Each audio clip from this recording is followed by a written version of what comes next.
Hello అందరికీ, చూసారు కదా రెడ్ చికెన్. దీని పేరే రెడ్ చికెన్, కానీ టేస్ట్ మాత్రం యమ్మీ చికెన్లా ఉంటుంది. ఇది నా ఫ్రెండ్ నేర్పించారనమాట.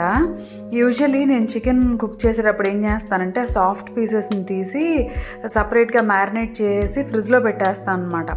సచ్ దట్ ఈవినింగ్ కానీ నెక్స్ట్ డే కానీ ఎప్పుడైనా ఫ్రై టైప్లో చేసుకోవచ్చు అనటానికి.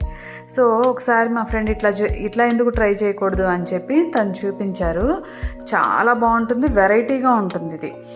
దీనికోసం ఏం చేశానంటే మ్యారినేటెడ్ చికెన్తో పాటు కడాయిలో నెయ్యి వేడి చేసుకున్నాను. చెక్క, లవంగ్, బే లీఫ్, దీంతోపాటు ఉల్లిపాయలు, పచ్చిమిర్చి యాడ్ చేసుకున్నాను.